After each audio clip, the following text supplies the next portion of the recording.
Perhatikan gambar peta posisi Indonesia di antara negara-negara Asia dan Australia di atas. Wilayah Indonesia sangat luas, kekayaan melimpah, dan kaya akan berbagai budaya. Hal seperti inilah yang membuat negara asing datang ke Indonesia. Kedatangan bangsa-bangsa asing tidak hanya berdampak positif, tetapi juga berdampak negatif. Salah satunya terjadinya penjajahan pada masa lalu. Penjajahan telah merubah aspek geografi Indonesia. Uraian berikut akan membahas dampak kedatangan bangsa-bangsa asing ke Indonesia terhadap kolonialisme dan imperialisme di Indonesia. 1. Latar belakang kedatangan bangsa Barat. Mengapa bangsa-bangsa Barat tertarik dengan kekayaan Indonesia? Kekayaan apa saja yang mendorong kedatangan bangsa-bangsa Barat merupakan Indonesia? Beberapa data tarik dan faktor pendorong bangsa Barat ke Indonesia antara lain sebagai berikut. Bagaimana proses perjuangan kemerdekaan bangsa Indonesia pada masa lalu? A. Kedatangan bangsa-bangsa Barat ke Indonesia. Keunggulan lokasi berperan penting terhadap kegiatan ekonomi, transportasi, dan komunikasi masyarakat Indonesia. Berbagai keunggulan bangsa Indonesia juga menjadi salah satu pendorong bangsa-bangsa asing untuk datang ke Indonesia. Bukan hanya bangsa Asia, tetapi bangsa-bangsa Eropa yang letaknya ribuan kilometer dari Indonesia tertarik datang ke Indonesia.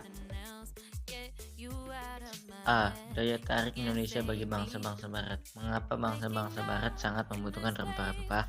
Indonesia dan bangsa-bangsa di Eropa memiliki perbedaan kondisi alam. Lokasi mempengaruhi perbedaan iklim dan kondisi tanah Indonesia dan Eropa. Hal ini mengakibatkan hasil bumi yang diperoleh juga berbeda. Berdasarkan pernyataan di atas, kalian dapat menyimpulkan bahwa bangsa-bangsa Barat membutuhkan rempah-rempah karena mereka sangat membutuhkan, sementara presiden di Eropa sangat terbatas. B. Motivasi 3G, Gold, Gospel, dan Glory. Terkenal dengan sebutan 3G karena memang semboyan tersebut berawalan dengan huruf G, yakni Gold, Glory, dan Gospel. Apa yang dimaksud dengan Gold, Glory, Gospel? Gold artinya emas, yang identik dengan kekayaan.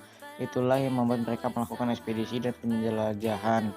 Glory bermakna kejayaan bangsa. Gospel adalah keinginan bangsa Barat untuk mengajarkan agama Nasrani, khususnya agama Kristen ke bangsa-bangsa Asia, Afrika, dan Amerika Selatan. Terdapat dua bentuk imperialisme, yakni imperialisme kuno dan modern. A. Imperialisme kuno.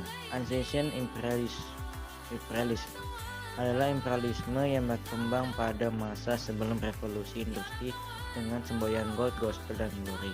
B. Imperialisme modern. Modern imperialisme bertujuan memperoleh kemajuan ekonomi.